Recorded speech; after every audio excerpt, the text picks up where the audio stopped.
Almost 10 months after an elderly Sumter man was murdered inside of his home, deputies are still searching for his killer. Deputies say 81-year-old Stephen Collins was shot and killed July 7th of last year.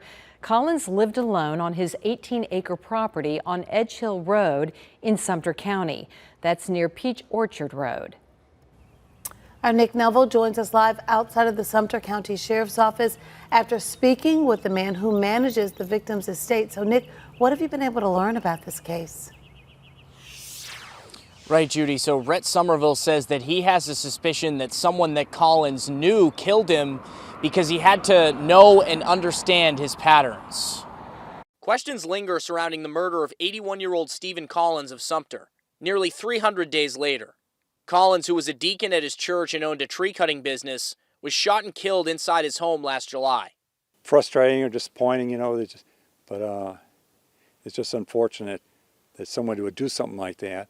Rhett Somerville runs Collins' estate. He gave me a tour of his friend's sprawling property Monday.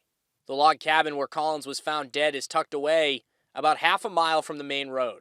I personally think it might be someone he knew because I knew that his back door was always left open, unlocked. I took that suspicion to the sheriff's office. There are multiple theories pending on this investigation, but one of them is that the offender was known to the victim, and we believe one of the main theories may be that this was a personal situation. His former pastor says he's asked multiple times a week about what happened to Collins. Why did this happen? Who would do this to Steve? And it's left us a big hole because of a guy who served us so well. Somerville says Collins was a generous man.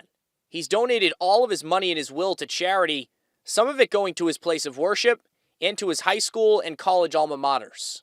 I think that's typical of Steve Collins. He'd help people out, and if you need anything done, he could be the first one to help you out. I remember I was at my house where we had a really tough rainstorm, a rough rainstorm, and the ceiling fell down, and it's about 11 o'clock in the morning, at night rather. And the first one I called was Steve, and he just came on over there and we helped put a tarp on the roof and stuff like that there. So he was like that. Now, anyone with information about what happened to Collins is urged to contact the sheriff's office directly or reach out to Crime Stoppers. As a reminder, tips can be given anonymously. Reporting in Sumter, Nick Neville, WIS News 10. All right, Nick, thank you. And a portrait of Collins hangs in the room where he used to teach Sunday school at Shaw Heights Baptist Church as a tribute to him.